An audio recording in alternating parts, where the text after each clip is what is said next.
बिस्मिल्लाहिर्रहमानिर्रहीम। सामीन इकराम अस्सलाम वालेकुम। Radio forum with Junaid Ansari and Raja Habibullah Khan, FM 101.4 Mirpur, radio Azad Jammu Kashmir, radio Pakistan के मकबूल प्रोग्राम से आज आपकी खिदमत में एक नया मौजू लेकर हम हाज़िर हैं। और आज का मौजू है आज़ाद कश्मीर में बल्दियाती इंतखाबात का बिगल और मकबूजा कश्मीर में असीर बच्चे। राजा हबीबुल्लाह खान साहब, ये बल्दियाती इंतखाबात जो हैं, इस हवाले से हमारी एट लेंथ काफ़ी तफसीली डिस्कशंस भी गुज़िश्ता चंद प्रोग्रामों के दौरान रहीं। वो प्रोग्राम भी आया कि जब हमने यहाँ पे डिस्कस किया कि हुकूमत आज़ाद जम्मू कश्मीर कोई तरमीम लाकर बल्दियाती जो इलेक्शन है इसको डिले करना चाहती है, और ये खुदा न खास्ता कहीं हुकूमत के हाथों तौहीन अदालत ना हो जाए, और अगर खुदा न खास्ता वो हो जाती तो जो तौहीन करता वो इस वक्त सज़ा जो है उसको मिल चुकी होती। लेकिन रफ़ीक नैयर साहब जो मुआवन खसूसी इत्तलात इंडस्ट्रीज़ एंड दीगर डिपार्टमेंट्स, उन्होंने प्रोग्राम में शिरकत करके मुख्तलिफ़ मौक़े पे ये क्लियर किया कि नहीं जनाब, इंशाअल्लाह ताला हम सुप्रीम कोर्ट के किसी फ़ैसले की तौहीन का सोच भी नहीं सकते। तो अब बल्दियाती इंतखाबात सुने वाकई हो रहे हैं। अंसार साहब, थोड़ा सा अपने सुनने वालों के लिए मैं अर्ज़ करूँ कि आज़ाद कश्मीर में जो आखिरी मरतबा इंतखाबात हुए हैं वो 21 नवंबर 1991 को हुए हैं, 1991 में। तो बैसियत वज़ीर-ए-आज़म सरदार अब्दुल क़य्यूम खान मरहूम जी, उन्होंने ये इंतखाबात करवाए थे। तो इस तरह से 1991 के बाद अब इससे पहले भी अब्दुल क़य्यूम नियाज़ी साहब की हुकूमत, चौधरी मजीद साहब की हुकूमत, फ़ारूक हैदर साहब की हुकूमत और उससे पिछली हुकूमतें, तो ये हमेशा ये ऐलान होता रहा है। हर आने वाले वज़ीर-ए-आज़म ने अपने पहले जो उनका ख़ताब होता था उसमें पहले 6 माह में इंतखाबात करवाने का ऐलान करते रहे हैं, लेकिन वो हवाई ऐलान ही साबित हुआ, अमली तौर पर इलेक्शन नहीं हो सके। और मौजूदा हुकूमत के दौरान भी एक दफ़ा पहले इलेक्शन शेड्यूल अनाउंस हो चुका है, उसके बाद फिर इल्तवा का शिकार हो गए थे इलेक्शन। अब दोबारा शेड्यूल अनाउंस हुआ है। आइंदा माह जो है वो 27 नवंबर को पोलिंग का कहा गया है नए शेड्यूल के मुताबिक, और जो बल्दियाती इंतखाबात की लास्ट डेट है वो रवां माह 21 अक्टूबर तक की डेट है। इसमें आज़ाद कश्मीर बार से जो लोग BD मेंबर के लिए या डिस्ट्रिक्ट कौंसिल के लिए लड़ेंगे, वो कुछ लोग जो हैं उन्होंने कागजात जमा करवाना शुरू कर दिए हैं। लेकिन कुछ दिन पहले जो अटारनी जनरल हैं या एडवोकेट जनरल हैं आज़ाद कश्मीर के, उनकी तरफ से इस्तदा की गई थी सुप्रीम कोर्ट में कि 6 माह के लिए जो है वो मज़ीद वक्त दिया जाए, और उस पर कोई इतराज़ लगा था, दरख्वास्त पे वापस कर दी गई थी। कुछ तफजात ख़दशात हैं लोगों के, शायद दोबारा वो गवर्नमेंट की कोशिश होगी कि मज़ीद वक्त लिया जाए। लेकिन मैं समझता हूँ कि सुप्रीम कोर्ट के जो चीफ़ जस्टिस हैं जनाब राजा सईद अकरम ख़ान साहब और उनकी जो टीम है, वो उनका बड़ा स्टैंड है। और ये अगर इंतखाबात जुनैद अंसारी साहब हो जाते हैं तो ये मैं समझता हूँ कि आज़ाद जम्मू कश्मीर सुप्रीम कोर्ट को इसका क्रेडिट जाएगा। और अभी जो है वो इस वक्त बुनियादी अपने जो जमाती बुनियादों पे ये इंतखाबात हो रहे हैं, लोग टिकटों के लिए दरख्वास्त दे रहे हैं सियासी जमातों को, और कुछ ने कागजात भी रिटर्निंग ऑफिसर्स के पास जो है वो जमा करवाना शुरू किए हैं अंसार साहब ये। और फिर दूसरा ये है कि कुछ लोगों का ये भी कहना है कि शायद अगर रवां माह के आखिर तक या किसी भी वक्त अगर तहरीक अदम एतमाद आज़ाद कश्मीर में आ जाती है तो उस सूरत में भी शायद ये इंतखाबात जो है वो ताख़ीर का शिकार जो है कुछ लोगों का ख्याल है कि शायद हो जाएं। और उसके साथ साथ एक बड़ी अंसार साहब एक इंतहाई गमनाक ख़बर है और अफसरदा कर दिया जिसने पूरे आज़ाद कश्मीर को, कि डॉक्टर शहजाद अहमद शेख जो हैं नेफ्रोलॉजिस्ट हैं और in-charge kidney dialysis centre DHQ Mirpur, जिन्हें ब्रेन हेमरेज हुआ। और अंसार साहब, मैंने अपनी इस छोटी सी ज़िंदगी में डॉक्टर पीरज़ादा साहब जो हैं उनका बड़ा एक नाम है और उन आज भी लोग उन्हें याद करते हैं। उनकी वफ़ात पे जो है ये पूरा आज़ाद कश्मीर और मकबूजा कश्मीर में उनकी रालत पे रियासत जो है वो सौ का शिकार हुई थी। और उनकी वफ़ात के बाद ये डॉक्टर शहजाद अहमद शेख साहब जो हैं नौजवान थे, खूबसूरत थे, फलाई कामों में बढ़ चढ़ के हिस्सा लेते थे और एक आम रेडी वाला आदमी, मज़दूर आदमी, मुझे आम तबकात के लोगों से भी और आपको भी इत्फाक हुआ होगा मिलने का कि बड़े लोग जो हैं उनके लिए दुआगो हैं। बहुत बड़ा उनका जनाजा हुआ। जनाब राजा हबीबुल्लाह खान साहब, डॉक्टर शहजाद अहमद शेख साहब, ये वो शख्सियत हैं जिन्होंने डॉक्टर ताहिर महमूद साहब के साथ मिलकर मीरपुर में जो चौधरी ज़हूर साहब ने यहाँ पे अपनी बेटी के नाम पर, उस बेटी की ख्वाहिश पर साइका ज़हूर किडनी डायलिसिस सेंटर 4 मशीनों के साथ बनाया था। इसको तरक्की देते देते 31 मशीनों तक ले गए माशाल्लाह। और पहले एक शिफ्ट यहाँ पे उसमें मरीज़ों का डायलिसिस किया जाता था, फिर 2 शिफ्ट्स हुई और अब तीनों शिफ्टों में 24 घंटे ये काम किया जाता था। और आज़ाद कश्मीर का सबसे बड़ा ये मुफ्त डायलिसिस सेंटर ये डॉक्टर शहजाद अहमद शेख जो है ये चला रहे थे। डॉक्टर ताहिर साहब इसकी जो तंजीम थी जो कि माली इमदाद इसके लिए इकट्ठी करती है, उसके सरबराह हैं। ये इतना बड़ा नुकसान हुआ है कि जिसका अंदाज़ा नहीं कर सकते। और यहाँ पे मैं अफसोस का इजहार एक बात पे करूँगा कि डॉक्टर शहजाद शेख जो हैं professor Sami J Khan, PIMS hospital, Pakistan institute of medical sciences, वहाँ के प्रोफेसर समी जे खान के शागिर्द थे। और मेरी इनसे मुलाकात उस वक्त भी रही वहाँ पे इस्लामाबाद में जब ये वहाँ पे स्पेशलाइज़ कर रहे थे। स्पेशलाइज़ करने के बाद कितने साल गुजर गए, शायद 17 साल का अरसा गुजर गया, लेकिन यहाँ पर DHQ हॉस्पिटल में नेफ्रोलॉजी की पोस्ट जो है क्रिएट नहीं की गई और ये मेडिकल ऑफिसर की पोस्ट पर स्पेशलिस्ट होकर काम करते रहे।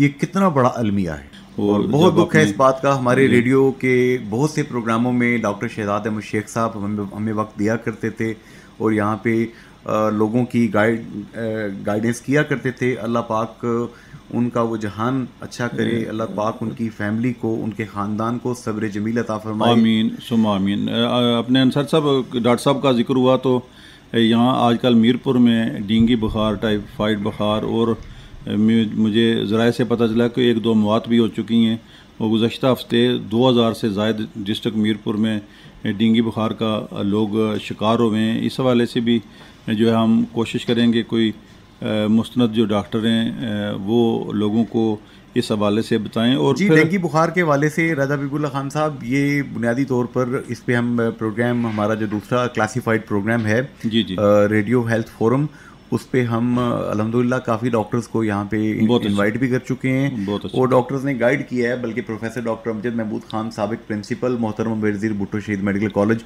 पिछले प्रोग्राम में उन्होंने हमें गाइड किया था कि ये ठहरा हुआ साफ़ शफाफ जो पानी होता है, बारिश का पानी हो गया, टायरों के अंदर हो गया, AC के अंदर हो गया, रूम कूलर्स के अंदर हो गया, उस पानी में ये मच्छर पैदा होता है। तो पानी को सबसे पहले ख़त्म करना ज़रूरी है और दूसरा कि जब मच्छर पैदा हो गया तो इसको तल्फ करने के लिए स्प्रे किया जाए। जी जी। तो ये बल्दिया उज़्मा और दीगर इदारों की जिम्मेदारी तो काफ़ी बनती है। दूसरा हमारे टॉपिक का जो अहम हिस्सा है अंसार साहब मकबूजा जम्मू कश्मीर के हवाले से, मकबूजा जम्मू कश्मीर में इस वक्त अंसार साहब आज़ाद कश्मीर के 2 बच्चे हैं, एक 14 साल असमद अली और एक 16 साल ख़ियाम मकसूद जो हैं, उनका वहाँ पे जो जुवेनाइल जस्टिस बोर्ड है उसने जो है वो डिसीजन दिया है 26 अगस्त को कि इन बच्चों को ना सिर्फ इन बच्चों को रहा किया जाए बल्कि एक पाकिस्तानी वहाँ पे तीसरे बच्चे हैं, एस नवाज़ उनका नाम है, 16 माह पहले जो है इनकी रिहाई का हुक्म दिया जा चुका है। लेकिन मकबूजा कश्मीर में जो काबज़ भारतीय फोर्सेज हैं और वहाँ के जो अदारे हैं वो इस पर अमल नहीं कर रहे और ये जो तीनों बच्चे हैं इस वक्त पुंछ में जो है वो अपनी कैद जो है वो उसमें नाक कैद जो है उसमें। जनाब राजा हबीबुल्लाह खान साहब, देखिए ये तो वो 3 बच्चे के जो इत्तफाक से बॉर्डर क्रॉस करके चले गए और हिंदुस्तान की अदालत ने भी डिक्लेयर कर दिया कि भाई इनको आप रिहा करें। जी जी। इनको रिहा ना करके हिंदुस्तान की जो फोर्सेस हैं वो तमाम आलमी कवानीन की, महज़ब याफ्ता जो दुनिया में रूल्स चलते हैं उनकी खिलाफ वर्जी कर रही है। इसके अलावा वो भी तो हज़ारों बच्चे हैं राजा हबीबुल्लाह खान साहब, जिनको मकबूजा कश्मीर से उठाकर हिंदुस्तान की जेलों में न जाने कहाँ दूर दूर फेंक दिया गया है, तो कि वो अपनी आज़ादी के लिए, अपने वतन की आज़ादी के लिए ये बात करते हैं। बड़े मैं समझता हूँ इस पे जितना भी मलामत और मजम्मत की जाए मैं समझता हूँ उतनी कम है। उसके अलावा अंसार साहब, आज़ाद कश्मीर में जो योम तासीस मनाया जाता है, हर साल योम आज़ादी मनाया जाता है, इस दफ़ा जो है वो डायमंड जो योम तासीस जो है वो मनाया जा रहा है 75 साल 24 तारीख को। तो अंसार साहब, कुछ हमारे लिसनर्स ये सवाल करते हैं कि ये 75 साल हो गए इस खित्ते को आज़ाद हुए, आज़ादी एक बहुत बड़ी नेमत है और मैं समझता हूँ कि हमारी आज़ादी तब भी मैं समझता हूँ कि मुकम्मल होगी और उसकी हकीकी खुशियाँ में उस वक्त हासिल होगी जब मकबूजा जम्मू कश्मीर आज़ाद होगा। लेकिन आपके लिए एक सवाल आया है अली सोजल रावलाकोट से, हमारे पुंछ के इलाके से मशहूर माहिर तालीम अफसर सदोज़ई साहब, उन्होंने इस्लाम दिया आपको राजा साहब, मोहब्बत भरा सलाम। और उनका ये सवाल है कि जनाब राजा हबीबुल्लाह खान साहब ये बताएं कि हम 75 साल में हम क्या इस आज़ादी के बेस कैंप को बेस कैंप बना पाए हैं, और क्या मौजूदा हुकूमत जो है ये नज़रियाती नुक्ता निगाह से कोई काम कर रही है? अंसार साहब, माजरत के साथ, जिन अजीम मकासद के लिए ये खिता आज़ाद करवाया गया था, इसे आज़ादी का बेस कैंप भी कहा जाता है, लेकिन माजरत के साथ वो मकासद आज तक हासिल नहीं हुए। और इसके बाद डायमंड जुबली के बाद हम प्लेटिनियम जुबली जो है उसकी तरफ जाएंगे। मैं शायद उस वक्त अंसार साहब और आप शायद किसी मसरूफियत में हों, मौजूद ना हो, हम दोनों को ज़िंदगी अता फरमाए। ये जो कुछ 75 साल में हुआ है, कोई मेरा गुमान ये है, अल्लाह ना करे मेरा गुमान सच साबित हो, कि जब प्लेटिनियम जुबली भी हम मनाएंगे तब भी हालात शायद वैसे ही होंगे। अल्लाह ना करे, अल्लाह ना करे, अल्लाह खैर करे। तो जनाब चलते हैं अपने मेहमानान की जानिब। FM 101.4 Mirpur radio Azad Jammu Kashmir, radio Pakistan का मकबूल programme radio forum with Junaid Ansari and Raja Habibullah Khan. आज का मौजू बल्दियाती इलेक्शन का बिगल जो आज़ाद कश्मीर में बच चुका है, और मकबूजा कश्मीर में वो बच्चे जो असीर हैं, हिंदुस्तान ने उनको गैर कानूनी तौर पर कैद कर रखा है। चलते हैं अपने मेहमानान की जानिब। जी सामईन, हमें इस वक्त चीफ इलेक्शन कमिश्नर आज़ाद जम्मू कश्मीर जनाब जस्टिस अब्दुल रशीद सुलहरिया साहब ने ज्वाइन किया है। जनाब जस्टिस सुलहरिया, बहुत बहुत मुबारक हो। माशाल्लाह, आप जिस काम के लिए स्ट्रगल कर रहे थे, इंतखाब जो है बल्दियाती इंतखाबात का बिगल आखिरकार बज ही गया। सर, क्या अपडेट्स हैं? इंशाल्लाह वाकई हो रहे हैं ना इंतखाबात आज़ाद कश्मीर में? इंशाल्लाह बिल्कुल हमारा आरओ साहबान का ले रहे हैं, आज़ाद जमा भी हो रहे हैं।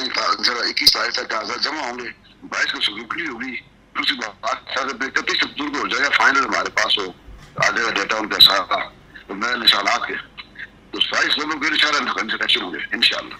तो इसमें जनाब जस्टिस अब्दुल रशीद सुलहरिया साहब, हमने देखा कि सिविल सोसाइटी और अदलिया ने बड़ा सुनहरी किरदार अदा किया है ये इंतखाबात मुनक्कद कराने के लिए, आपको मजबूती फराहम करने के लिए। तो फंड्स मिल गए कि नहीं? वो 70 करोड़ रुपए देने थे गवर्नमेंट ने। नहीं, फंड भी मिल गए हमें। गवर्नमेंट ने बड़ा ताउन किया, हमारे साथ बड़ा ताउन किया गवर्नमेंट ने भी। 31 साल के बाद हो रहे इलेक्शन, पहली बात तो देखना जरा। तो जो फंड मांगे थे, जो हमें फिलहाल जो सूची में मिल गए उन्हें, अगर फिर और भी ले सकते हैं, लेकिन फिलहाल हमारे पास फंड भी मौजूद है। बाकी तमाम अब रह गए सिर्फ $1 का मामला, वो भी मैं अभी पढ़ा कहीं पे कि हमारे तरफ से मिले पाकिस्तान में लाभ से मुझे दाखिला से, उन्होंने भी कहा है कि हम तमाम सिक्योरिटी वगैरह फराहम कर देंगे। मैं भी उनसे मिला था मिनिस्टर पाकिस्तान से, आगे इंशाल्लाह हम आपको $1 के सिलसिले में सिक्योरिटी के मामला जो है बिल्कुल ठीक होंगे। इसमें जनाब जस्टिस अब्दुल रशीद सुलहरिया साहब, राना सनाउल्लाह साहब ने जाहिर है कि आपने भी मुलाकात की, आपसे भी मुलाकात में उन्होंने वादा किया कि सिक्योरिटी के लिए बंदे देंगे आपको। कल तनवीर इलियास साहब वज़ीर आज़म आज़ाद कश्मीर भी उनसे मिले हैं। वैसे अल्लाह का शुक्र है आज़ाद कश्मीर के लोग बड़े पुरअमन हैं, ये लड़ाइयाँ नहीं करते, शुक्र है।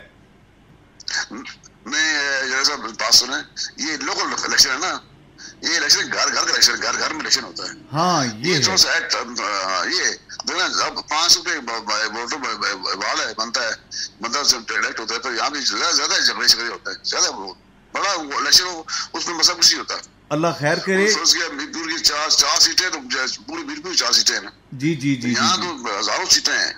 ये मसला जरा, तो इसमें अमला सर, अमल होगा जी, अमला पूरा है सर आपके पास, अमले की कमी का मसला तो नहीं है? ना अमला बिल्कुल पूरा जी, अमला फालतू है कोई नहीं। यहाँ पे सीनियर तजियाकार राजा हबीबुल्लाह खान साहब आपसे एक सवाल करेंगे सर। जनाब चीफ जस्टिस, आपकी जो कोशिशें हैं और आज़ाद कश्मीर अदलिया की कोशिशें हैं उन्हें जिस कदर भी सराहा जाए कम है, लेकिन अभी कुछ जो है दिन पहले आज़ाद कश्मीर हुकूमत की तरफ से जो एक कोशिश की गई कि 6 माह के लिए तोसी दी जाए इलेक्शन में, तो कुछ तफजात खदशात हैं इस हवाले से कोई रुकावट ना पैदा की जाए, तो इंशाल्लाह आज़ाद कश्मीर के अवाम और हमारे सुनने वाले ये पूछना चाहते हैं कि इसमें कोई आईनी या कोई किसी किस्म की रुकावट तो नहीं पैदा होगी? मैंने कोई भी नहीं जी, तमाम काम स्मूथली हो रहे हैं, फंड में दे दिए गवर्नमेंट ने, आरओ साहबान कागजात ले रहे हैं, जमा हो रहे हैं कागजात, इंशाल्लाह अल्लाह न करे कोई बड़ा मिस आपने हो जाए मालूम में, तो इलेक्शन इंशाल्लाह होंगे। आपने टाइम पे डेट दे दी है, और ये डेट दी है गवर्नमेंट ने दे दी, हमने डेट नहीं दी, हमने गवर्नमेंट कंसल्ट किया था, उन्होंने ये डेट दी है, हमने कहा जो आप कहते हैं वही करते हैं। गवर्नमेंट भी बिजली आ सकती है। सबसे आखिरी बात बता दें जनाब जस्टिस सुलेरिया साहब, चीफ इलेक्शन कमिश्नर, अल्लाह पाक ने आपको बड़ी इज्जत दी, सबसे आखिरी बात बता दें, सोशल मीडिया पे एक चीज़ बड़ी वायरल हो रही है कि अगर किसी बंदे ने जाली मैट्रिक की डिग्री या जाली पेपर दिए तो उसे लाखों रुपए जुर्माना और 6 महीने की कैद भी होगी, ये बात दुरुस्त है सर? वो तो अलग प्रोसेस है उसका, ये हमारे एक्ट में लिखा हुआ कि उसकी मैट्रिक होना जरूरी है, ये लिखा है। बाकी जाली पेश करेगा उसके लिए अलग लॉ मौजूद है, उस केस में कोई मामला नहीं है, अलग लॉ है। बिल्कुल सही जनाब, पड़ेगा जाली है ना। बिल्कुल सही। जस्टिस सुलेरिया साहब, हम आपको खराज तहसीन पेश करते हैं, अल्लाह आपको मजीद इस्तकामत दे इस नेक काम में। Thank you very much sir. जी सर, मैं सुनना ये मेरा आपके आपका और जुनैद साहब का इसमें बड़ा हाथ है, आप लोगों ने लोगों को अवेयरनेस पैदा की है, लोगों में ये प्रोग्राम किए, मतलब मैं सुनता रहता हूँ प्रोग्राम माशाल्लाह बड़े दुरुस्त प्रोग्राम होते हैं, तो ये आप लोगों की सारा कोशिश हम लोग साथ ऐसा डाला है अपना, बस खाली अवाम को आप अपनी कोशिश जारी रखिए। अवाम को कोई पैगाम देना चाहें जनाब जस्टिस सुलेरिया साहब? तो सर मेरा अवाम को पैगाम है कि वोट के डालने के दिन सब लोग निकलें, अपना अपना हक राय इस्तेमाल करें, घर बैठकर ध्यानदार कैद नहीं आ सकती, ध्यानदार कैद के लिए वोट डालना पड़ते हैं, इसलिए उनकी जिम्मेदारी बनती है बहुत शहरी के वो अपना वोट खास करें और अमल से रहें, बस ये मेरी पैगाम है उनके लिए। बहुत बहुत शुक्रिया sir, thank you very much sir. बड़ी मेहरबानी। राजा हबीबुल्लाह खान साहब, जनाब जस्टिस सुलेरिया साहब ने आपको बड़ा क्रेडिट दिया है कि आपके मुसलसल कोशिश से आखिरकार ये काम होने जा रहा है। ये इनकी मोहब्बत और मैं समझता हूँ कि इनकी एक रवादारी है। जो सच्ची बात यह है कि आज़ाद जम्मू कश्मीर सुप्रीम कोर्ट और आज़ाद जम्मू कश्मीर इलेक्शन कमीशन जो है, इनके इश्तराक से, इनकी कोशिशों से मैं समझता हूँ कि आज 31 साल बाद जो है वो काम जो 31 साल नहीं हो सका वो होने जा रहा है। अल्लाह करे। और फिर बड़ा खूबसूरत पैगाम है हमारे सुनने वालों के लिए जनाब chief election commissioner justice Abdul Suleria sahab की तरफ से कि सब लोग जो हैं वो घर से निकलें और अपने आके रायदही का इस्तेमाल करें और दयानतदार क़यादत का इंतखाब करें, नई क़यादत। जी हाँ, देखिए ना कि अच्छा एक बड़ी इन्होंने बात कही है जस्टिस अब्दुल सुलेरिया साहब, बल्कि वो बेसाख्ता हंस भी पड़े कि पहले तो देखिए मीरपुर के लेट से 4 हल्के हैं, मुजफ्फराबाद के लेट से 6 हल्के हैं, तो वहाँ पे इलेक्शन होता था। अब तो हर जगह पे मतलब मिला जुला के हज़ारों सीटें हैं, तो ये घर घर में इलेक्शन होगा, तो इसमें थोड़ा सा ये बड़े उन्होंने बर्तन आपस में टकरा सकते हैं। नहीं, इसमें जो असम्बली का जुनैद अंसार साहब इलेक्शन है वो कदरे जो है वो आसान होता है।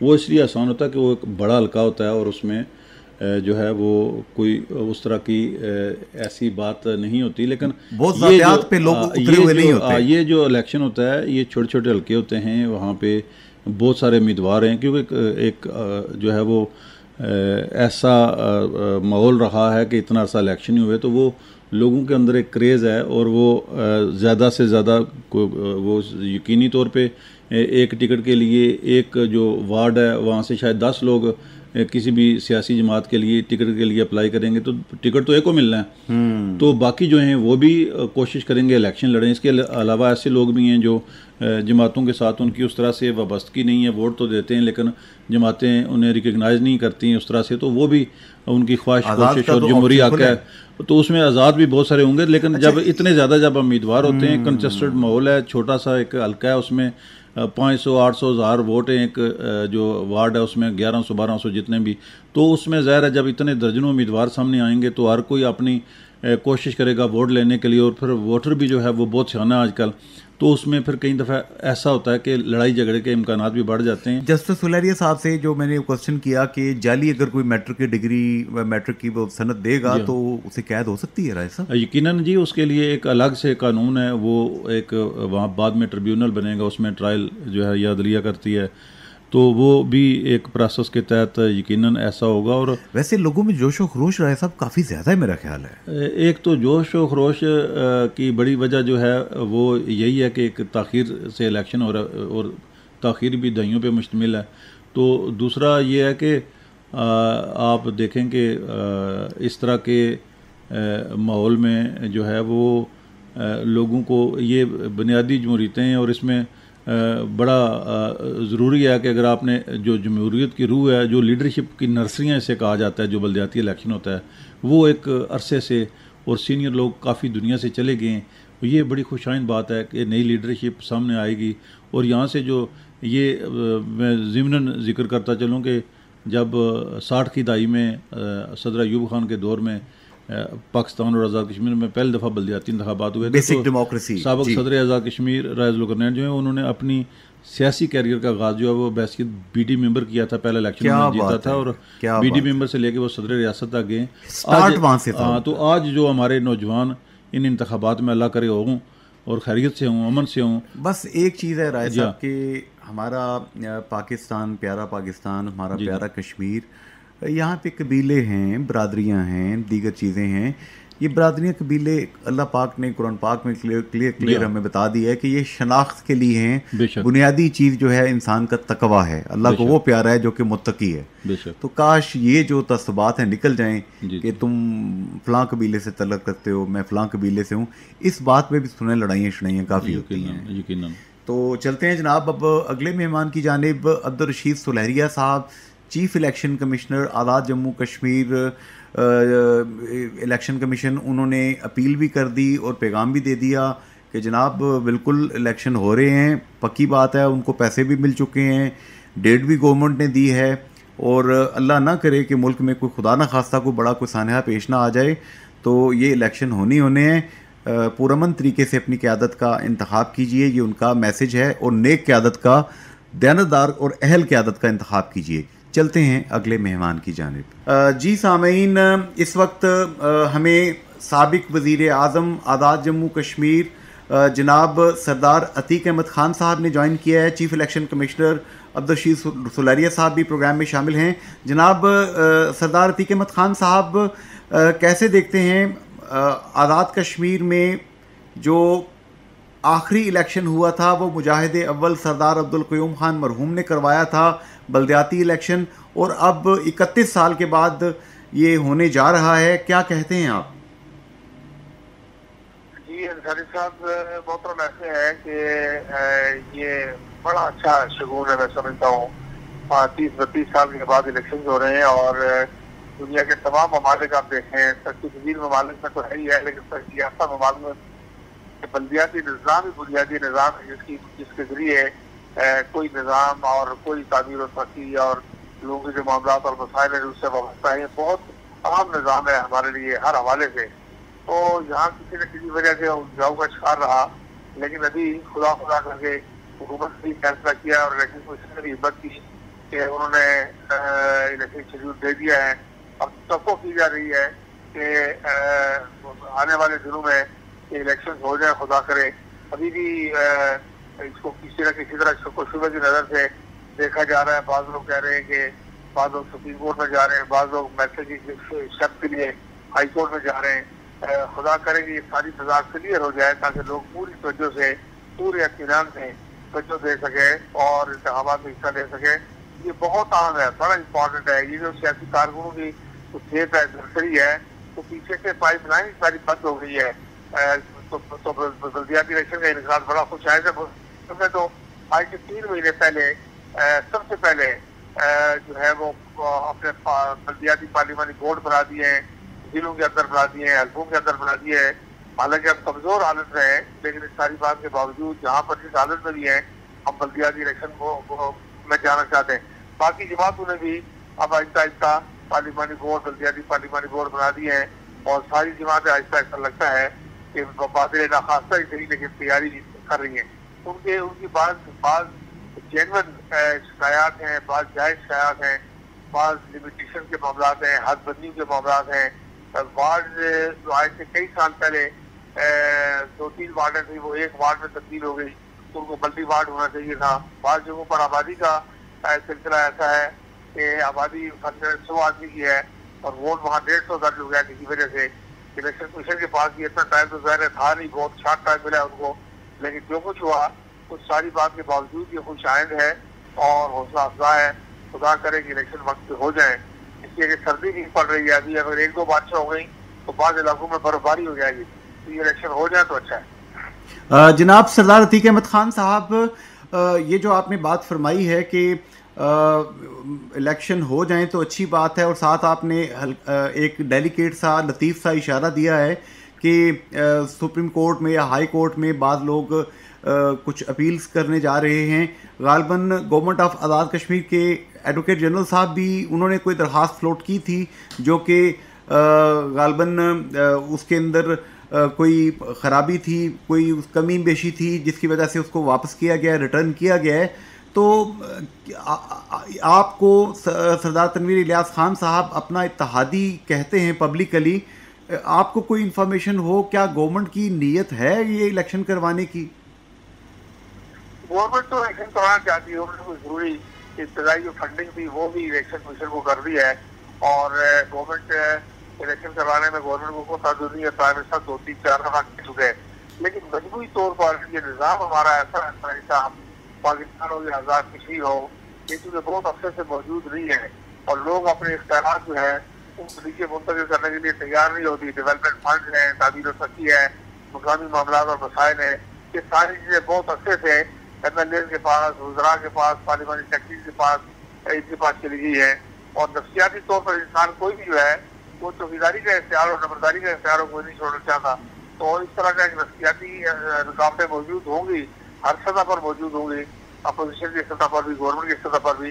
लेकिन प्राइम मिनिस्टर इससे बड़े क्लियर मुझे दिखाई दिए और उनने लगता है कि वो इलेक्शन जो है वो सिवाय इसके कि कोई अदलिया की तरफ से कोई रुकावट पैदा न हो गई तो या कोई किसी और वजह से कोई टेक्निकल खराबी न हो गई तो गवर्नमेंट तो इलेक्शन करवाता हुआ दिखाई देती है। जनाब सरदार अतीक अहमद खान साहब, यहाँ पर एक और जो साथ हमारा जो मौजू है, मकबूजा कश्मीर के अंदर बहुत से ऐसे बच्चे हैं जिनको हिंदुस्तान ने जब वो निकलते थे सड़क पर अपनी आज़ादी के नारे लगाते हुए, तो उनके ऊपर एक तरफ तो पैलेट गन्स के ज़रिए उन्होंने फायर्स किए, जंगी जराइम का इर्तकाब किया और ऐसा भी हुआ कि कम उम्र बच्चों को उठाकर मकबूजा कश्मीर से हिंदुस्तान भर की जेलों के अंदर वहाँ पर मुख्तलिफ इलाकों में भेज दिया।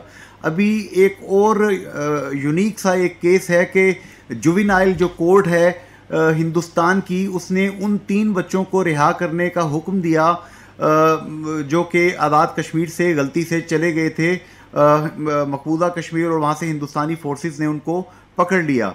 लेकिन 12 माह गुजर चुके हैं एक बच्चे को, एक को 16 माह गुजर चुके हैं। अभी तक हिंदुस्तान की जो इंतज़ामिया है उन्होंने अदालत के हुक्म पे भी अमल नहीं किया।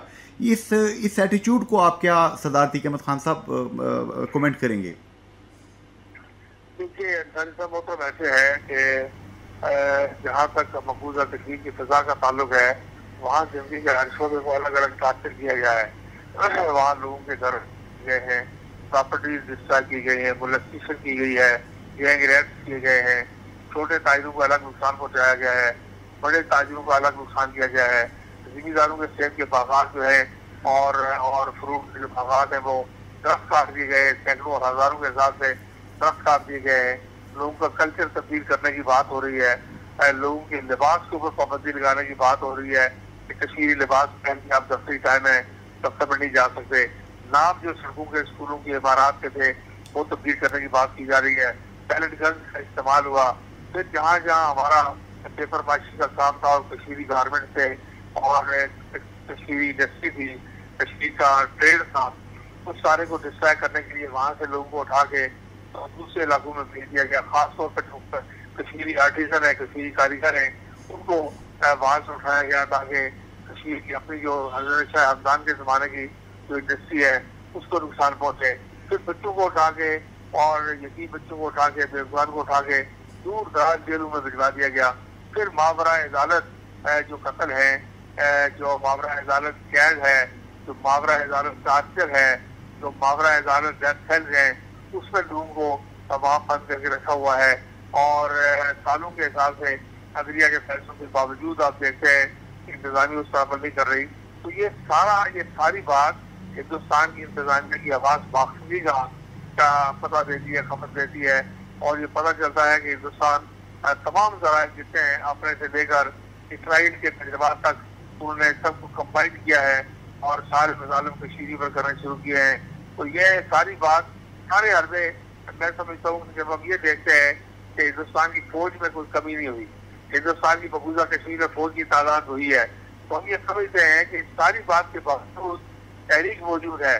क्योंकि तहरीक अगर कमजोर हुई तो वहां से फौज वापस जाएगी। अगर फौज मौजूद है तो इसका मतलब है कि तहरीक ताकतवर है। तो हम कश्मीरी को सलाम पेश करते हैं, खराज अकीदत पेश करते हैं कि शहीद हो गए, तो जिंदा है उन्हें खराज तहसील पेश करते हैं, सलाम पेश करते हैं। तो उन्हें तमाम तर मुश्किल के बावजूद हिंदुस्तान की 10 लाख फौज को एंगेज करके रखा हुआ है। ये फौज मिलाकर पाकिस्तान की तरफ बढ़ना चाहती है, आजाद कश्मीर की तरफ बढ़ना चाहती है, शारा रेशम की तरफ बढ़ना चाहती है, सिल्क रूट की तरफ बढ़ना चाहती है। चीन के जो जमीनी रास्ते पाकिस्तान के साथ जहाँ से जंग की सूरत में कोई इमदाद आ सकती है वो रास्ते ब्लॉक करना चाहती है। और इस फौज को वहाँ उन्होंने एंगेज करके रखा हुआ है। ये बहुत बड़ी खिदमत है कश्मीरियों की जानिब से, जो अपनी आज़ादी की तहरीक भी लड़ रहे हैं और पाकिस्तान के दिफा के लिए भी काम कर रहे हैं। इसलिए ये बात जो आप कह रहे हैं ये एटीट्यूड बड़ा काबिल मजम्मत है, बड़ा काबिल अफसोस, काबिल नफरत है, बड़ा अफसोसनाक है। और ये हिंदुस्तान को कभी ना कभी सुबह या शाम जल्द या बदेर अपने इन बातों का इन जालिम का जवाब देना पड़ेगा। और अल्लाह के कानून में एक देर हो सकती है लेकिन देर नहीं है। अल्लाह का कानून की हरकत में आएगा तो यकीनन इन सारी बातों का हिसाब कर चुकेगा इकट्ठा इंशाल्लाह। जनाब सरदार अतीक अहमद खान साहब, मैं आपकी तवज्जो एक और चीज़ की जानब दिलाना चाहूँगा कि chief of army staff general Qamar Javed Bajwa sahab जब अमेरिका के भी हालिया दौरे पे गए तो वहाँ पे उन्होंने एक जगह पे ये बात भी कही कि उनकी बड़ी ख्वाहिश है कि हिंदुस्तान और पाकिस्तान के ताल्लुकात इस हद तक नॉर्मल हो जाएं, इस हद तक ये दोनों मुल्क पुरअमन हो जाएं कि इनके जो रहने वाले लोग हैं ये एक दूसरे के ममालिक में वीज़ा एट अराइवल की सहूलत को इंजॉय करें। लेकिन कश्मीर का तनाज़ा हल किए बगैर तो सरदार अतीक अहमद खान साहब ये पॉसिबल नहीं है।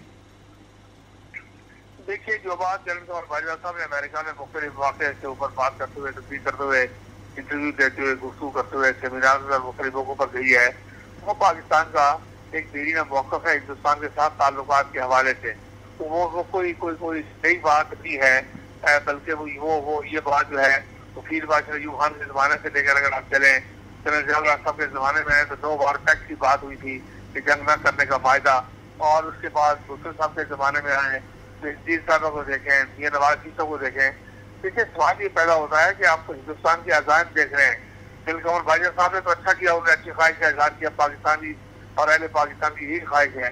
लेकिन ये बात याद रखनी चाहिए कि जब तक कश्मीर का मसला हल नहीं होता, मसला कश्मीर का खत्म नहीं होता, कश्मीरी को अपना खुद इरादत नहीं मिलता, इत्तेफाक राय का हक नहीं मिलता और कश्मीर में मजालिम इसी तरह बदस्तूर जारी हो, तो कश्मीरियों की और कश्मीर की कीमत पर ताल्लुकात कभी नहीं हो सकते। या कि जनरल बाजवा साहब की ख्वाहिश हो भी तो नहीं हो सकते। इसलिए 6 लाख कश्मीरी का खून है जो है वो इसकी जो है इस रास्ते के अंदर, और उनकी कुर्बानी का सौदा नहीं किया जा सकता। आप देखिए, एक वक्त तक ये बातें जो है वो टॉलरेट हो सकती है। उन्होंने अच्छी ख्वाहिश का इजहार किया है, उन्होंने अच्छा जेस्चर दिया है, उन्होंने दुनिया को ये बताया है कि पाकिस्तान क्या सोचता है, पाकिस्तान की मिलिट्री एस्टेब्लिशमेंट क्या सोचती है, पाकिस्तान के सियासतदान क्या सोचते हैं, इससे कोई दो राय नहीं है। हमारा आम आदमी भी यही कहता है कि हिंदुस्तान के साथ ताल्लुकात नॉर्मलाइज हो, लेकिन किस कीमत पर, क्या कश्मीरियों की कीमत पर हिंदुस्तान के साथ ताल्लुकात नॉर्मलाइज हो सकते हैं? क्या हिंदुस्तान के अंदर जो मुसलमानों का कत्लेआम हो रहा है उसकी बुनियाद पर हिंदुस्तान के साथ ताल्लुकात नॉर्मलाइज हो सकते हैं? क्या चीन के साथ ताल्लुकात की कीमत पर हिंदुस्तान के साथ ताल्लुकात नॉर्मलाइज हो सकते हैं? देखिए, हिंदुस्तान जो है वो तो मुसलसल पाकिस्तान को रास्ते से हटाना चाहता है, वो तो पाकिस्तान का न्यूक्लियर प्रोग्राम खत्म करना चाहता है, वो पाकिस्तान का दिफा कमजोर करना चाहता है। देखिए, माजी हमारा ऐसा नहीं है कि जिसको यकसर बुलाया जा सके। अब माजी में कुछ चीजें ऐसी हैं कि जिनको नजरअंदाज नहीं किया जा सकता और उसमें चीजों की कुर्बानी है, पाकिस्तान के आर्मी वसाइल है, हिंदुस्तान की आर्मी जारियत है, और हिंदुस्तान तो तैयारी कर रहा है कि जिससे मौका मिले तो वो आजाद कश्मीर और गिलगित बल्तिस्तान पर हमला करे और वो पाकिस्तान को बेबस करे। तो इसलिए जो कुछ और बाजा ने कहा वो अपनी जगह बड़ा काबिल कदर है कि उन्होंने पाकिस्तानी मिलिट्री एस्टेब्लिशमेंट की सोच वाजे की है, लेकिन हमें हिंदुस्तान की सोच भी देखनी है, हिंदुस्तान की अजान भी देखनी है, हिंदुस्तान का बढ़ता हुआ दिफाई खर्चात भी देख रहे हैं, हिंदुस्तान की तैयारियां भी देखनी है, हिंदुस्तान की पाकिस्तान के खिलाफ जो बैन अवी सतह पर लॉबी है वो देख रही है, हिंदुस्तान के चीन के खिलाफ जो अजान है वो देख रहे हैं। तो ये सारी बात जो है इसको इसको इसको इसको खातर में लाए बगैर, इसको देखे बगैर जो है वो ये तरफा तौर पर हिंदुस्तान के साथ मामला नहीं ठीक हो सकते। जनाब सरदार अतीक अहमद खान साहब, यहाँ पर सीनियर तजियाकार राधा हबीबुल्ला खान साहब आपसे बात करेंगे। सरदार अतीक अहमद खान साहब, इस वक्त आज़ाद कश्मीर में आज़ाद कश्मीर के 75वें योम तासीस की तैयारियां जो हैं वो शुरू हैं, और आप क्या समझते हैं कि जिस मकसद के लिए ये तहरीक आज़ादी कश्मीर का जो बेस कैंप है ये हासिल किया गया था, आज़ाद करवाया गया था, जिस मकसद के लिए क्या वो मकासद पूरे हुए हैं, और जो ख्वाब चौधरी गुलाम अब्बास ने और मुजाहिद अव्वल सरदार मोहम्मद अब्दुल क़य्यूम खान ने देखा था, क्या वो शर्मिंदा ताबीर हो सका है? जी राय साहब, बहुत शुक्रिया। गुजारिश ये है कि हम योम तासीस की तैयारी कर रहे हैं और बजा तौर पर अल्लाह ताला का शुक्र अदा कर सकते हैं कि इन गुज़श्ता 75 सालों में वक्त के साथ साथ आहिस्ता आहिस्ता आज़ाद कश्मीर मुस्तहकम हुआ, आज़ाद कश्मीर में कंसोलिडेशन हुई, आज़ाद कश्मीर में जो आईन और कानून की बालादस्ती है वो हुई, आज़ाद कश्मीर के जमहूरी इदारों ने तरक्की की। वक्त के साथ साथ और पाकिस्तान के साथ रहने के नतीजे में ये हुआ कि आज़ाद कश्मीर में तामीर और तरक्की हुई। आज़ाद कश्मीर में तालीमी सरासर जो है इस वक्त 74% से लिटरेसी रेट ऊपर है। ये सारी बातें अगर आप देखें तो वक्त के साथ साथ अल्लाह का बहुत करम हुआ, लेकिन इससे कोई दो राय नहीं है। जो बात आप कह रहे हैं कि इसका बुनियादी मकसद जो था वो तहरीक आज़ादी कश्मीर का बेस कैंप था, और इस बेस कैंप का मकसद ये था कि आज़ाद कश्मीर से होकर एक तहरीक आज़ादी जो है उसकी पुष्टिबानी की जाए। वो अमल उस्ताद फैजा किसी न किसी तरह जारी था। यहाँ सियासी जो हमारे हुकूक हैं, जमहूरी हुकूक हैं, इंतखाबी हुकूक हैं, वो हमें 1970 में पाकिस्तान के फौजी जनरल ने जनरल याह्या खान ने दिए। वो पाकिस्तान के किसी जमहूरी हुक्मरान ने नहीं दिए सियासी हुकूक, बल्कि पाकिस्तान के फौजी डिक्टेटर ने, मिलिट्री डिक्टेटर ने दिए, और 1970 में मिले। इसलिए हमारी सियासी जिंदगी बहुत थोड़ी है, जमहूरी जिंदगी बहुत थोड़ी है। इस सारी बात के बावजूद एक कामयाबी के साथ एक सफर आगे चल रहा था अल्लाह के फजल करम से। मसला कश्मीर को आप देखते हैं कि बरतानिया की पार्लियामेंट से लेके यूरोप के अंदर, अमेरिका के अंदर, दुनिया के कोने कोने में कश्मीरी डायस्पोरा ने और कश्मीरी क़यादत ने पहुंचाया है। लेकिन 74 में शिमला माहिदा होने के बाद जब से पाकिस्तान की सियासी जमातों का रास्ता यहाँ खुला है, जब से गैर रियासती जमातों की दखल अंदाजी हुई है, जब से रियासत के बाहर की सियासत यहाँ पर आई है, वो अपने साथ बहुत सारी खराबियां भी लेकर आई है। बरादरियां, कबीले, इलाके, पैसा, छप्पा, जुर्रू, धांधली, ये सारी चीजें जो है ये वक्त के साथ साथ जो है वो गैर रियासती सियासत की वजह से यहाँ आई है। जनाब सरदार अतीक अहमद खान साहब, आपका बहुत बहुत शुक्रिया, आपने कीमती वक्त दिया और हमारी रहनुमाई की। Thank you very much sir.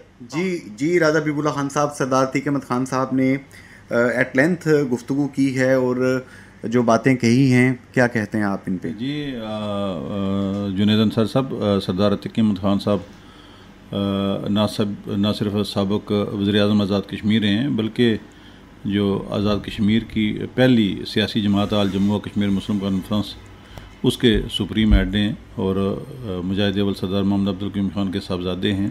तो इनकी हालात पे बड़ी गहरी नज़र है अंसारी साहब, और इन्होंने हमारे सुनने वालों को बड़ी तफसील के साथ जो है वो जो तहरीक आज़ादी कश्मीर के हवाले से, इस खित्ते की आज़ादी के हवाले से, इसके मकासद के हवाले से बड़े खुल के बात की। यकीनन हमारे जो सुनने वाले हैं, हमें उनके जो फीडबैक उसका इंतज़ार रहेगा। तो अब चलते हैं जनाब अगले मेहमान की जानिब। Radio forum with Junaid Ansari and Raja Habibullah Khan, FM 101.4 Mirpur radio Azad Jammu Kashmir radio Pakistan का क्लासिफाइड प्रोग्राम, जिसको आप बहुत शौक़ से सुनते हैं। चलते हैं अगले गेस्ट की तरफ। जी सामीन, हमें इस वक्त तहरीक इंसाफ आज़ाद कश्मीर की सीनियर रहनुमा जो कि मुख्तलिफ़ ओहदों पे फाइज रहीं, डिप्टी जनरल सेक्रेटरी भी रहीं, मोहतरमा खोला खान साहिबा जो कि तहरीक आज़ादी के हीरो जनाब खान अफ मंग की साहिबजादी हैं, वो हमारे साथ मौजूद हैं। खोला खान साहिबा, दो मौज़ूआत हैं। पहला मौजू तो ये है कि बल्दियाती इंतखाबात जो आज़ाद कश्मीर में 31 साल के अरसे के बाद होने जा रहे हैं अगले महीने 27 तारीख को, इसको आप कैसे देखती हैं? पहले इस पे मैं आपका कमेंट चाहूँगा। जी, बहुत अच्छा अमल है और मैं समझती हूँ कि एक नजरियाती जो जमात होती है उसका ये उसूल है कि जो इक़्तिदार है वो नीचे से सारे जो अवाम तक मुंतकिल किया जाए। तो अगर ये हो जाते हैं इलेक्शन तो मैं तो समझती हूँ कि ये बहुत अच्छा अमल है और मैं क्रेडिट दूंगी बिल्कुल अपनी पार्टी को कि जैसे आपने फरमाया कि 31 साल के बाद अगर ये इलेक्शन होने जा रहे हैं तो यकीनन क्रेडिट तहरीक इंसाफ को जाता है, जो मेरी पार्टी भी है। और जो हमने चेंज का जो एक स्टांस लेके आए थे तो मेरा ख्याल यही चेंज है। जी अच्छा, मोहतरमा खोला खान साहिबा, चीफ इलेक्शन कमिश्नर जनाब जस्टिस रिटायर्ड अब्दुल रशीद सुलेरिया साहब ने अभी हमसे जो गुफ्तगू की है उसमें मैंने उनसे मासूमियत से कहा कि जनाब इंशाल्लाह उम्मीद है कि आज़ाद कश्मीर के लोग पुरअमन लोग हैं, लड़ाइयाँ शड़ाइयाँ नहीं करते यहाँ पे, तो हालात ठीक रहेंगे। तो उन्होंने थोड़ा सा कहा कि चूँकि 31 साल बाद ये पहला मौका है कि गली मोहल्ले के लेवल पे इलेक्शंस हो रहे हैं और हज़ारों कैंडिडेट होंगे, और ख़दशा है कि थोड़ी सी हीट ऑफ द मोमेंट की वजह से कहीं लोग आपस में दस्तों गिरबान हो जाएं। आप क्या सोचती हैं? मैं जी आपको अभी वही बता रही थी कि मेरे इलाके के लोग बहुत पुरजोश हैं और यही उनके लिए बहुत बड़ी खुशखबरी है। मैं आपको बताऊं कि ये लड़ाइयाँ ऊपर से होती हैं और वो जिस वजह से होती हैं आपको पता ही है कि इक़्तिदार की जंग है, लेकिन नीचे जो अवाम है वो उनमें बहुत एक खुशी की लहर आ गई हुई है ये इलेक्शन को लेके, ये बल्दियाती इलेक्शन को लेके। तो बिल्कुल भी कोई ऐसे मामलात नहीं है और ये अफवाहें फैलाई जा रही हैं और मैं समझती हूँ कि अवाम ने बहुत इसको वेलकम कहा है इसको, और चाहे वो जिस भी पार्टी से हो, नीचे जो कारकुन है, जो किसी भी पार्टी के कारकुन जो है वो बहुत पुरजोश है और हर कारकुन ये चाहता है कि इक़्तिदार उन तक आए और वो अपने अवाम को भी अकोमोडेट कर सकें, क्योंकि अभी तक तो इक़्तिदार सिर्फ मेंबर्स ऑफ असेंबली तक ही है, जो मेरा ख्याल है कि नीचे के जो इलाके के जो लोग हैं उन तक उनकी रसाई भी नहीं है। तो ये इसलिए मैं समझती हूँ कि किसी भी पार्टी, जो चाहे PTI हो, पीपल्स पार्टी हो या नून लीग हो या जो भी हो, मुस्लिम कॉन्फ्रेंस हो, हर पार्टी का जो कारकुन है वो ये चाहता है कि अभी बल्दियाती इलेक्शन हो। तो ऐसी कोई मेरा ख्याल नहीं है कि कोई सिचुएशन आएगी। मोहतरमा खोला खान साहिबा, यहाँ पर रोजनामा जंग और जियो न्यूज़ के सीनियर तजियाकार राजा हबीबुल्लाह खान साहब आपसे बात करेंगे।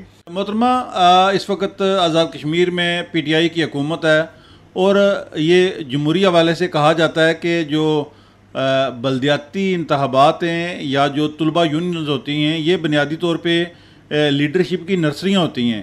तो ये जो नर्सरियाँ हैं ये हम देखते हैं कि कई दहाइयों से बंद हैं। तुलबा यूनियन पे भी स्टिल जो है वो पाबंदी आयदा, और बल्दियाती इंतखाबात एक बड़ा इनिशिएटिव है आज़ाद कश्मीर अदलिया का, इलेक्शन कमीशन का, और हुकूमत ने भी इनिशिएटिव लिया, अनाउंस किया और मामनत की। तो ये आप क्या समझते हैं कि जमहूरियत के लिए बल्दियाती इंतखाबात और तुलबा यूनियंस क्यों ज़रूरी हैं?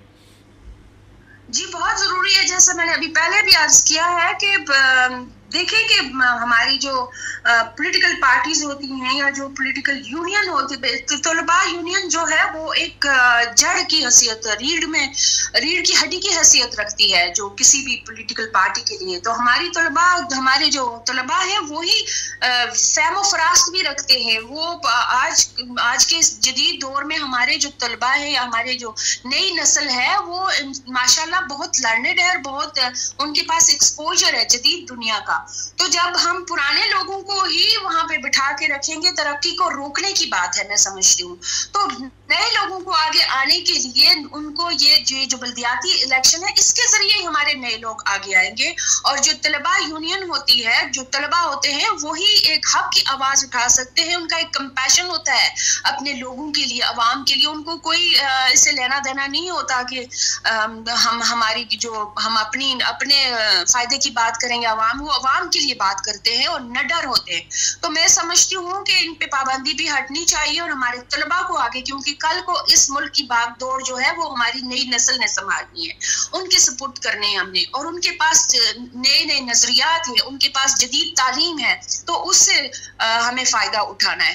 तो इसलिए ये बहुत जरूरी है जी, और रीढ़ की हड्डी की हैसियत रखती है। और फिर जो बल्दियाती इलेक्शन है, ये तो मैं समझती हूँ this is the need of the time कि हमारी जो इक़्तिदार है वो नीचे जो है कारकुन तक मुंतकिल किया जाए, जो अवाम की आवाज बने। चूंकि जैसे मैंने अभी पहले कहा कि असेंबलियों में जो कुछ हो रहा है वहां तक अवाम की रसाई है ही नहीं है। हमारे नुमाइंदे टू बी ऑनेस्ट सिर्फ इलेक्शन के दौरान जो है वो अवाम से मिलते, उसके बाद 5 साल उनकी कोई मुलाकात नहीं होती और ना ही उनकी आवाज वहां तक पहुंच सकती है। तो इसके लिए बल्दियाती इलेक्शन का होना मैं समझती हूँ बहुत जरूरी है। अच्छा, आखिरी एक बात बता देंगी। मुझे याद है कि आपके पहले भी बहुत से हम इंटरव्यूज़ में आपके दानिशमंदाना जो ख़यालात हैं उनसे मुस्तफ़ीद होते हैं। जिस तरह असम्बली के अंदर ख़वातीन की मखसूस नशिस्तों के हवाले से आपका हमेशा एक बड़ा स्ट्रॉन्ग मौक़िफ़ रहा है कि अगर ख़वातीन की आबादी 52% है तो असम्बली में भी उनका एक ड्यू शेयर होना चाहिए। तो क्या बल्दियाती इदारों में भी ख़वातीन की कोई मुनासिब नुमाइंदगी के हवाले से कोई कानून साजी होनी चाहिए? जी, मैं समझती हूँ कि अभी जो हमारी बहुत सारी ख़वातीन मुझसे मिली भी हैं, मैं अपने हल्के की बात करूँ, ये पूरे आज़ाद कश्मीर की भी बात कर सकते हैं। मुजफ्फराबाद में आप देखें, मीरपुर में हमारी बड़ी पोटेंशियल ख़वातीन है और ख़वातीन मर्दों से ज़्यादा मुतहर्रिक है। तो ख़वातीन को भी मौका मिलना चाहिए। मैं समझती हूँ उनको टिकट दें और उनको यहाँ पे ये बल्दियाती इंतखाबात में लाएं ताकि ख़वातीन की आवाज़ आगे बढ़ सके और ख़वातीन के मसाइल हल किए जा सकें। क्योंकि हमारी जो ख़वातीन की, जैसे आपने अभी भी कहा, मैं हमेशा कहती हूँ कि 52% हमारी आबादी, हमारी बहुत बड़ी वोट बैंक है, तो हमारी अहमियत भी उसी तरह होनी चाहिए। मैं समझती हूँ ख़वातीन को जिंदगी के तमाम शोबों में और उनको पॉलिसी मेकिंग में रखा जाए। कोई भी पार्टी जो है, अभी आप देखिए मौजूदा दौर में, मैं अपनी पार्टी की बात करूंगी तो पीटीआई को मैं नहीं समझती कि इक़्तिदार में ही आ सकती थी अगर उसमें ख़वातीन की बहुत बड़ी कंट्रीब्यूशन शामिल ना होती। आपने देखा हमेशा फ्रंट लाइन पे ख़वातीन रही हैं, फ्रंट लाइन सोल्जर्स के तौर पे। कोई भी प्रोटेस्ट ले लें, कोई जलसा जुलूस ले लें, हर महाज पे ख़वातीन खड़ी रही हैं और यहाँ तक पहुँचाया। लेकिन टू बी ऑनेस्ट कि ख़वातीन को उस तरह से नुमाइंदगी नहीं दी गई, हमारी असम्बली में नुमाइंदगी नहीं दी जा रही। तो सीटें बढ़ने का भी ये एक शुरू में एक सुना था, लेकिन वो भी मामला इसी तरह। लेकिन मैं क्या बात करूँ कि असम्बली में तो खैर कोई लेजिस्लेशन हो ही नहीं रही है, तो ख़वातीन की क्या बात होगी वहाँ? तो आम आवाम की भी कोई बात भी नहीं हो रही है। तो मैं समझती हूँ कि एक तो ख़वातीन की फौरन इसमें लेजिस्लेशन होनी चाहिए, सीटें बढ़नी चाहिए, और दूसरा ये कि हमारे जो बल्दियाती इंतखाबात हैं इसमें ज़्यादा से ज़्यादा ख़वातीन को टिकट दी जाए ताकि वो आगे आके अपना जो किरदार अदा कर सकें और वहाँ पे बेहतरी ला सकें माशरे में। मोहतरमा खोला खान साहिबा, आपने कीमती वक्त दिया, बहुत बहुत शुक्रिया आपका। जी राजा हबीबुल्लाह खान साहब, मोहतरमा खोला खान साहिबा ने जितनी बातें की हैं, क्या कहते हैं, बड़ी अहम बातें हैं ये। जी, मोहतरमा खोला खान साहिबा जो है वो एक बड़े सियासी और तहरीक आज़ादी के रहनुमा जो हैं, जनाब खान अफमंग, उनकी साहबजादी हैं और ख़वातीन की मैं समझता हूँ कि उन्होंने भरपूर और स्पेशली नुमाइंदगी की है। अच्छा, प्रोग्राम को आप कंक्लूड करेंगे जी अंसार साहब। आज बुनियादी तौर पे जो हमारा प्रोग्राम था उसका टॉपिक था कि बल्दियाती इंतखाबात का बिगुल और मकबूजा कश्मीर में असीर बच्चे। तो आज के प्रोग्राम में चीफ इलेक्शन कमिश्नर आज़ाद जम्मू और कश्मीर जस्टिस अब्दुल रशीद सलारिया साहब, सबक वज़ीर-ए-आज़म आज़ाद कश्मीर, सुप्रीम हेड आल जम्मू और कश्मीर मुस्लिम कॉन्फ्रेंस जनाब सरदार अतीक अहमद खान साहब और PTI की सीनियर रहनुमा मोहतरमा खोला खान साहिबा जो है अभी हमारे साथ महव गुफ्तगू थी। तो आज का प्रोग्राम में अंसार साहब हमें अपने सुनने वालों के फीडबैक का इंतज़ार रहेगा। इंशाअल्लाह ताला बल्दियाती इंतखाबात भी होंगे, नई क़यादत भी उभर के आएगी और आज़ाद कश्मीर के हालात बदलेंगे, बेहतर होंगे। अल्लाह पाकिस्तान के हालात भी बेहतर करे। लेकिन अगर हम आज़ाद जम्मू कश्मीर फ़ोकस्ड गुफ्तगू करें तो राजा हबीबुल्लाह खान साहब ने जो सवाल क़यादत से किया कि क्या तहरीक आज़ादी कश्मीर का बेस कैंप, जिस काम के लिए इसको बनाया गया था, नाम लिया गया था कि नज़रियाती बेस कैंप होगा, यहाँ पर अपने मकबूजा जम्मू कश्मीर के बहन भाइयों की आज़ादी के लिए जद्दोजहद की जाएगी। अल्लाह करे कि हम उन नज़रियाती बुनियादों पर इस खित्ते को उस्तवार कर सकें और डायमंड जुबली के बाद जब गोल्डन जुबली आए तब मकबूजा जम्मू कश्मीर के बहन भाई आज़ाद फ़िज़ाओं में सांस ले रहे हों। आमीन। फ़ी अमान अल्लाह। अल्लाह हाफ़िज़ एंड गुड बाय।